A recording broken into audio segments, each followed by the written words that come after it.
2028ಕ್ಕೆ ಕರ್ನಾಟಕದಲ್ಲಿ ಮತ್ತೆ ಕಾಂಗ್ರೆಸ್ ಸರ್ಕಾರವನ್ನು ತರಬೇಕು ಅಂದರೆ ಸಿದ್ದರಾಮಯ್ಯನವರ ಕೃಪಾಕಟಾಕ್ಷ ಬೇಕೇ ಬೇಕು.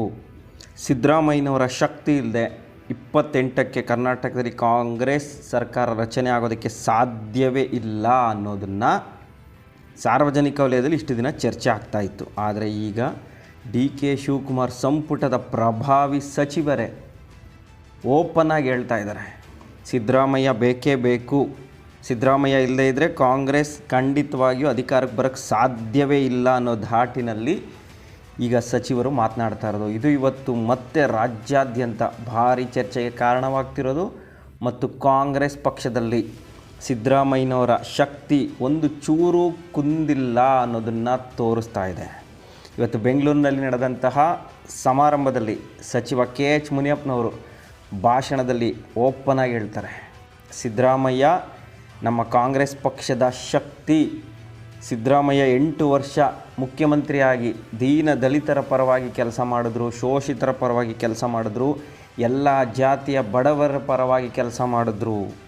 ಅವರ ಜನೋಪಯೋಗಿ ಕಾರ್ಯಗಳನ್ನು ಇವತ್ತಿಗೂ ಜನ ಮರ್ತಿಲ್ಲ, ಇವತ್ತಿಗೂ ನೆನೆಸ್ಕೋತಾರೆ. ಅವರು ಹಾಕೊಟ್ಟಂತಹ ಭದ್ರ ಬುನಾದಿ ಮೇಲೆ ಇವತ್ತು ರಾಜ್ಯ ಸರ್ಕಾರ ನಡೀತಾ ಇದೆ.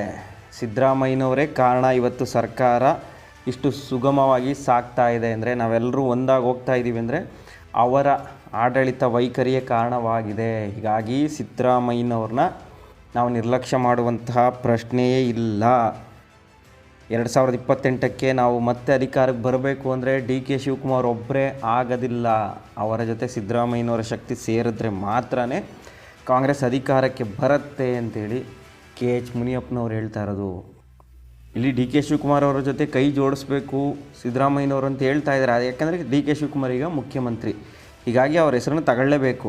ಆದರೆ ಮುನಿಯಪ್ಪನವ್ರಿಗೂ ಗೊತ್ತಿದೆ ಸಿದ್ದರಾಮಯ್ಯನವರೇ ಪ್ರಬಲ ಶಕ್ತಿ ಕಾಂಗ್ರೆಸ್ ಪಕ್ಷಕ್ಕೆ. ಅವರಿಲ್ಲ ಅಂದರೆ ಖಂಡಿತವಾಗಿಯೂ ಕಾಂಗ್ರೆಸ್ 50 ದಾಟಲ್ಲ ಅನ್ನೋದು ಅವರೆಲ್ಲರ ನಂಬಿಕೆ. ಹೀಗಾಗಿ ಇವತ್ತು ಪ್ರತಿಯೊಬ್ಬ ಸಚಿವರು ಕೂಡ ಸಿದ್ದರಾಮಯ್ಯನವ್ರನ್ನ ಹಾಡಿ ಹೊಗಳ್ತಾರೆ.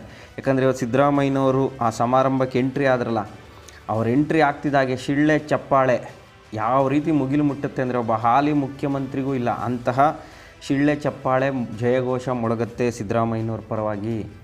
ಹೀಗಾಗಿ ಕಾಂಗ್ರೆಸ್ ಪಕ್ಷದ ಎಲ್ಲ MLAಗಳಿಗೆ, ಕಾಂಗ್ರೆಸ್ ನಾಯಕರಿಗೆ, ಸಚಿವರಿಗೆ ಅರ್ಥ ಆಗಿಬಿಟ್ಟಿದೆ, ನಾವೇನಾದರೂ ಸಿದ್ದರಾಮಯ್ಯನವ್ರು ಇಲ್ಲದೆ ಹೋದರೆ 2028ಕ್ಕೆ ಸಂಪೂರ್ಣ ನೆಲ ಕಚ್ಚಬೇಕಾಗತ್ತೆ, ನಾವು ಗೆಲ್ಲೋದು ಕಷ್ಟ ಅನ್ನೋದು ಅವ್ರಿಗೆ ಗೊತ್ತಾಗ್ಬಿಟ್ಟಿದೆ. ಹೀಗಾಗಿ ಸಿದ್ದರಾಮಯ್ಯನವರ ಮನವೊಲಿಸಬೇಕು, ಅವರು ಮುಖ್ಯಮಂತ್ರಿ ಕುರ್ಚಿಯಿಂದ ಕೆಳಗಿಳಿದಿರೋ ಬೇಸರ ಅವರಲ್ಲಿ ಇರಬಾರ್ದು. ಸಂಪೂರ್ಣವಾಗಿ ಕಾಂಗ್ರೆಸ್ ಪಕ್ಷದ ಕಾರ್ಯಚಟುವಟಿಕೆಗಳಲ್ಲಿ ಅವರು ತೊಡಗಿಸ್ಕೋಬೇಕು. 28ರ ಚುನಾವಣೆಯಲ್ಲಿ ಅವರು ಸಂಪೂರ್ಣವಾಗಿ ತೊಡಗಿಸ್ಕೊಂಡು ಪ್ರಚಾರ ಕಾರ್ಯ ಮಾಡಿದ್ರೆ ಮಾತ್ರ ಕಾಂಗ್ರೆಸ್ ಅಧಿಕಾರಕ್ಕೆ ಬರೋದು. ಅವರು ಸುಮ್ಮನೆ ಬಂದು ಹೋದರೂ ಕೂಡ ಸಾಧ್ಯವಿಲ್ಲ. ಜನಗಳಿಗೆ ನಂಬಿಕೆ ಬರಬೇಕು, ಸಿದ್ದರಾಮಯ್ಯ ಖುಷಿಯಾಗಿ ಬಂದು ಪ್ರಚಾರ ಮಾಡ್ತಾ ಇದ್ದಾರೆ, ನಾವು ಓಟ್ ಹಾಕ್ಬೋದು ಕಾಂಗ್ರೆಸ್ ಪಕ್ಷಕ್ಕೆ ಅಂತ ಜನಗಳ ಮನಸ್ಸಿನಲ್ಲಿ ಬರಬೇಕು. ಆ ರೀತಿ ಸಿದ್ದರಾಮಯ್ಯನವ್ರು ನಡ್ಕೊಂಡ್ರೆ ಮಾತ್ರ ಕಾಂಗ್ರೆಸ್ ಅಧಿಕಾರಕ್ಕೆ ಬರುತ್ತೆ. ಇಲ್ಲದೇ ಇದ್ದರೆ ಖಂಡಿತ ಅಧಿಕಾರಕ್ಕೆ ಬರಲ್ಲ ಅನ್ನೋದು ಕಾಂಗ್ರೆಸ್ ನಾಯಕರಿಗೆ ಈಗ ಗೊತ್ತಾಗ್ತಾ ಇದೆ. ಏನೋ ಅಂದ್ಕೊಂಬಿಟ್ಟಿದ್ರೆ ನಾವು ಸಿದ್ದರಾಮಯ್ಯ ಕೆಳಗಡೆ ಹೇಳಿದ್ಮೇಲೆ ಸ್ವಲ್ಪ ದಿನ ಜನ ಅವ್ರ ಬಗ್ಗೆ ಯೋಚನೆ ಮಾಡ್ತಾರೆ, ಆಮೇಲೆ ಮರ್ತುಬಿಡ್ತಾರೆ, ಸೈಡ್ ಲೈನ್ ಆಗ್ತಾರೆ, ಅವಾಗೇನು ತೊಂದರೆ ಇರೋಲ್ಲ, ನಾವೇನೋ ಮಾಡ್ಕೊಂಡು ಹೋಗ್ಬೋದು ಅಂತ ಕೆಲವರು ಅಂದ್ಕೊಂಡಿದ್ರೇನೋ.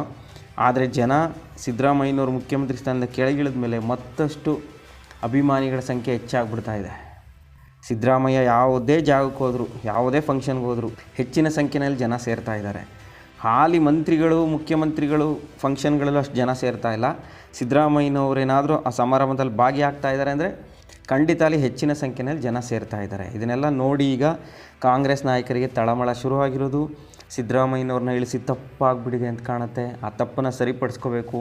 ಎಲೆಕ್ಷನ್ ಟೈಮ್ನಲ್ಲಿ ಹೇಗಾದರೂ ಮಾಡಿ ಆ ತಪ್ಪನ್ನು ಸರಿಪಡಿಸ್ಕೊಂಡು ಮತ್ತೆ ಸಿದ್ದರಾಮಯ್ಯನವ್ರನ್ನ ಮುಂದಾಳತ್ವದಲ್ಲಿ ಎಲೆಕ್ಷನ್ಗೆ ಹೋದರೆ ಮಾತ್ರವೇ ಕಾಂಗ್ರೆಸ್ ಅಧಿಕಾರಕ್ಕೆ ಬರುತ್ತೆ ಅನ್ನೋ ಸತ್ಯ ಈಗ ಎಲ್ಲ ಕಾಂಗ್ರೆಸ್ ನಾಯಕರಿಗೆ ಅರ್ಥವಾಗ್ತಿರೋದು. ಮುಂದಿನ ದಿನಗಳಲ್ಲಿ ರಾಜ್ಯ ರಾಜಕಾರಣದಲ್ಲಿ ಅದರಲ್ಲೂ ಕಾಂಗ್ರೆಸ್ ಪಕ್ಷದಲ್ಲಿ ಏನು ಬೇಕಾದರೂ ಬದಲಾವಣೆ ಆಗ್ಬೋದು ಅನ್ನೋ ಮಾತುಗಳೇ ಕೇಳಿ ಬರ್ತಿದೆ. ಕೂಡ ನಾವೆಲ್ಲ ಅಣ್ಣ ತಮ್ಮಂದರಾಗಿ ಸಮವಾಗಿ ಹಂಚಿಕೊಂಡು ಬಾಳುವಂಥ ವಾತಾವರಣವನ್ನು ಈ ರಾಜ್ಯದಲ್ಲಿ ಮಾಡಿದಂಥ ಮಹಾನ್ ಚೇತನ ಸನ್ಮಾನ್ಯ ಸಿದ್ದರಾಮಯ್ಯನವರು ಅಂತ ನಾನು ಹೇಳಲೇಬೇಕಾಗ್ತದೆ. ಈಗಾಗಲೇ ಪರಮೇಶ್ವರ್ ಅವರು ಹೇಳಿದಾಗೆ ಮಾನ್ಯ ಮುಖ್ಯಮಂತ್ರಿಗಳ ಜೊತೆಗೆ ಸಿದ್ದರಾಮಯ್ಯನವರು ಜೊತೆಯಲ್ಲಿದ್ದಾಗ ಮಾತ್ರ ಈ ರಾಜ್ಯದಲ್ಲಿ 2028ರ ಚುನಾವಣೆಯನ್ನು ನಾವು ಯಶಸ್ವಿಯಾಗಿ ಮಾಡಿ ಮತ್ತೊಮ್ಮೆ ಕಾಂಗ್ರೆಸ್ಸನ್ನು ಅಧಿಕಾರಕ್ಕೆ ತರಬೇಕು. ಅವರು ಆಡಿರೋ ಗುರುತುಗಳು, ಅವರು ಮಾಡಿರೋ ಕೆಲಸಗಳು ಇಡೀ ದೇಶದ ಉದ್ದಗಲಕ್ಕೂ ಗೊತ್ತಿದೆ. ಒಟ್ಟಿಗೆ ಇಬ್ಬರು ಇದ್ದಾಗ ಮಾತ್ರ ನಾವು 2028ಕ್ಕೆ ಸರ್ಕಾರವನ್ನು ತರಲಿಕ್ಕೆ ಆಗ್ತದೆ.